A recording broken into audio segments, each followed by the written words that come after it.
Strap it down for a deep dive into the strategic layers guarding democracy, from parliamentary gymnastics to citizens' fortifications. Join me in decoding the playbook against potential threats to the 2024 election. Dancing in the Dark, Steps to Avoid a Constitutional Coup in the 2024 Election, written by Mark Medish and Joe McCleary, and reviewed by me, David Washington. This is the David Washington Show. Let's go.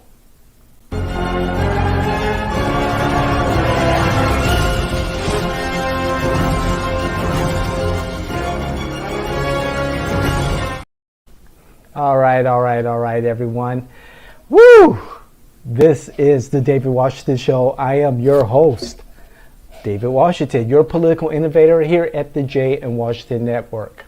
All right, so here's the main argument to what I'm going to discuss today. The fragility of the U.S. electoral process is exposed, and the 2024 election could be vulnerable to manipulation by actors who reject democratic norms. Medish and McCleary, the authors of this article, Dancing in the Dark, Steps to Avoid a Constitutional Coup in the 2024 Election, propose steps to safeguard the election and prevent a constitutional coup. So, here's the background. January 6th Capitol riot highlighted the weaknesses in the electoral process, particularly regarding certification procedures. Check. The authors expressed concern about a potential decline in good faith participation and a rise in efforts to undermine the election results. It's not over, people. So here are the potential vulnerabilities, and pay close attention. 1. Hijacking the House. Strategies to manipulate the House certification process for congressional members could be used to influence the selection of the Speaker and ultimately the confirmation of the President. Now remember, the current Speaker, Speaker Johnson, is election denier. Speaker Johnson was one of the individuals who rounded up about 130 fellow Congresspeople to stop the count. Okay? To stop the certification of the electoral votes. Disputed certifications at the state or House level,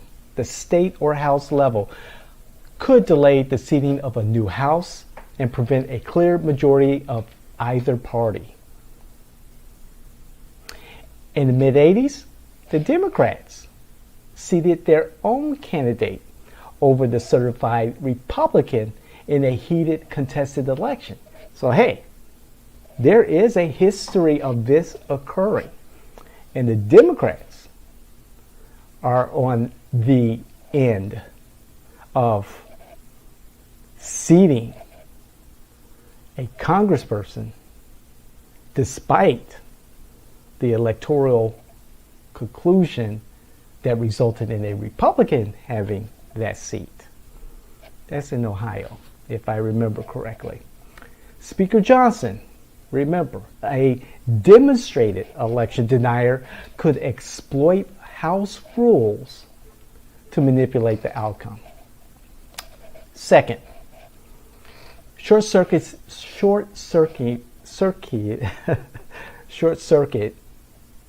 the Electoral College. The Electoral Count Reform Act, ECRA, yes, enacted, I believe, in 2020, aimed to address vulnerabilities in the Electoral College process, could be challenged in court. Yes, the ECRA was created to try to prevent what occurred on January 6th and 25th, and when, the electoral count was being held hostage. Even with the ECRA, a newly constituted House might not adapt its provisions. Each new House has to adopt its provisions. creating uncertainty in the certification process. So remember that piece. Number 2, the short circuiting of the Electoral College is a potential vulnerability to the seating of a new president. Number 3, filibustering the presidential inauguration. Delays in resolving the election disputes could push past January 20th, the deadline for swearing in a new president. So you have a group of congresspeople whose elections are being disputed that could cause the delay, or whatever could cause a delay of the swearing in of a new president. The Presidential Succession Act is unclear on how to handle such a situation and potentially leading to a crisis.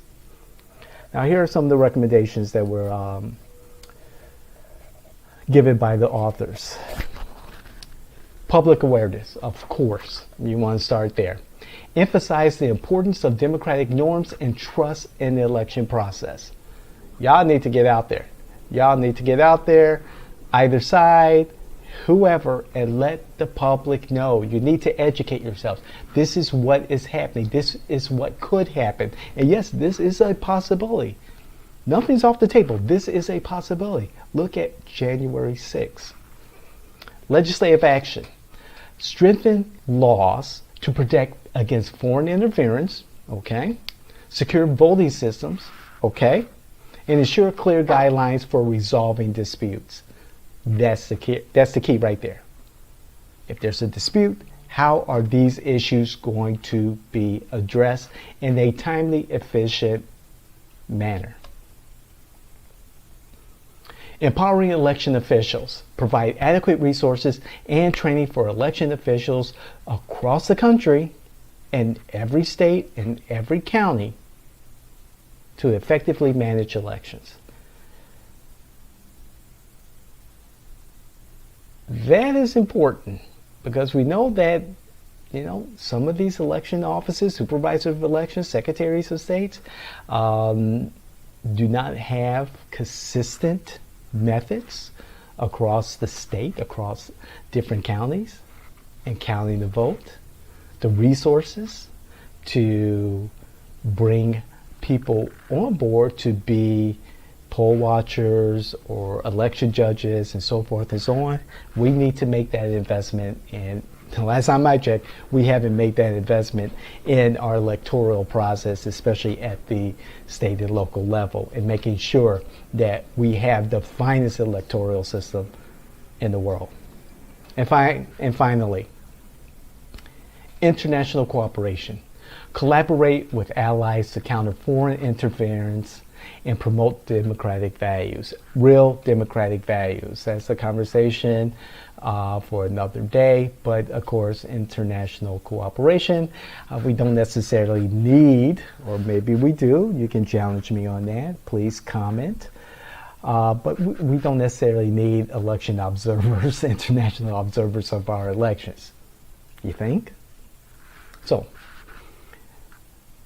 furthermore, this article discusses the crucial roles of congressional and state leadership in safeguarding the integrity of elections and ensuring a peaceful transition of power.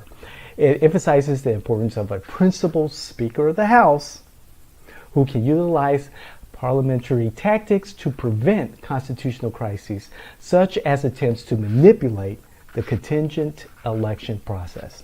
Let me pause there. If you enjoy what you hear, if you enjoy what you see, please be so kind to like and share this content with those politicals, those influencers, those electeds, those candidates, family members, friends who would enjoy this type of content. We really, really appreciate it. And please, even more so, comment. I really would like to know what you have to say. And again, bring your facts and not your feelings. That's the important part. Hit that notification button. not just for the David Washington Show, but for all of our podcasts. Of course, we have The Morning Constitution with Joel Hawksley. We have Countertop Politics every Monday, 5 minutes of that campaign innuendo, that political insight, and of course, the secret sauce of winning campaigns. And of course, our flagship podcast. You can't make this shit up, okay? So, going forward. At the state level, officials can deter bad actors from hijacking the House by threatening to withhold their own election certifications. Again, at the state level, officials can deter bad actors from hijacking the House by threatening to withhold their own election certifications. This deterrent strategy should only be employed as a last resort and strict adherence to a no first use doctrine. The authors also highlight the need for bipartisan advocacy from former and current leaders to rally support for democratic principles and prevent power grabs. Public conscience raising efforts, including grassroots activism and localized dialogues, are deemed essential to counter potential abuses of power and rebuild trust in the electoral process. As the primary season come to a close, at least at the national level, because we know who the presumptive nominees are, Biden and Trump, this message to voters and officials have to be clear.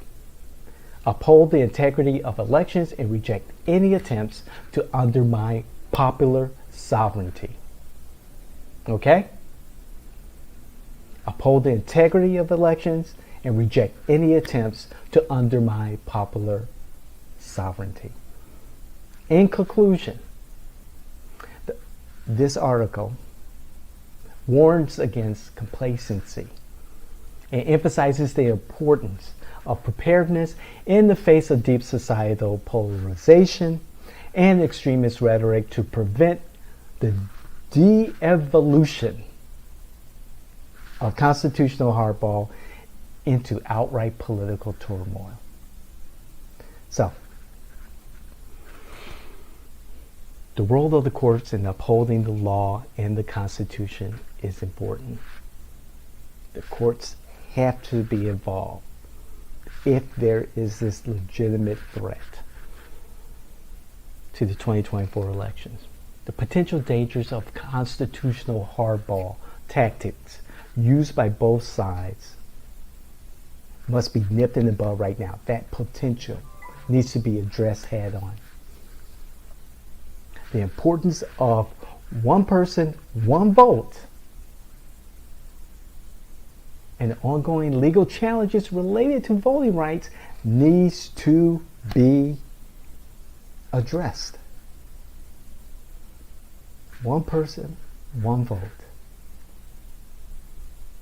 Overall, what the authors offer is a serious and detailed analysis of potential threats to the 2024 U.S. election.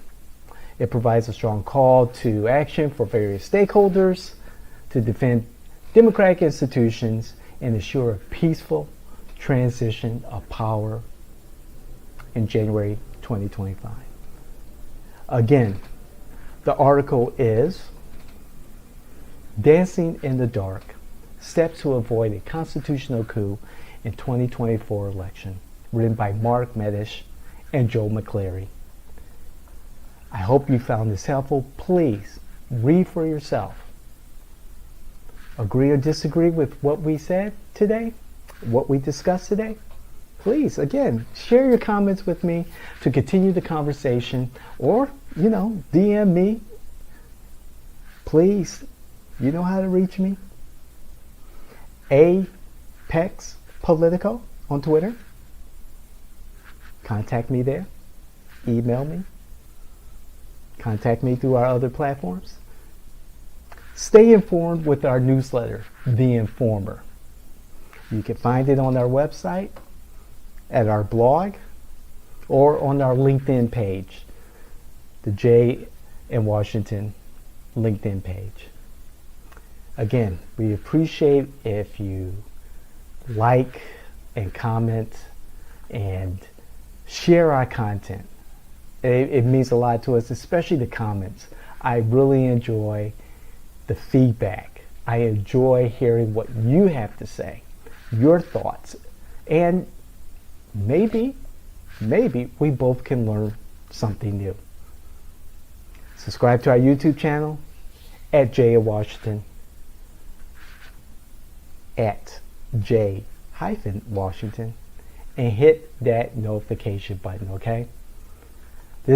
We're in some fascinating times right now, and we're going to be there as your political innovators here at JNW.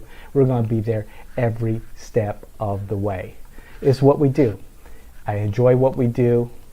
It's great, and I can't see myself doing anything else but this right now, because it's a passion. Democracy is a passion. Civic engagement is a passion. And we're here. We're going to be here. Okay? So again, safeguarding democracy has its challenges. However, proactive bipartisan advocacy,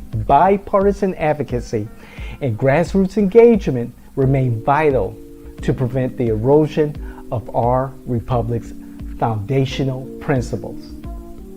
God bless you. God bless your families. God bless America. I'm David Washington, and this is The David Washington Show. We see you the next time, okay? I hope you like the new format, the new intro. Please support us. Continue watching our properties, our podcast. And again, your comments mean a lot to us. We're out.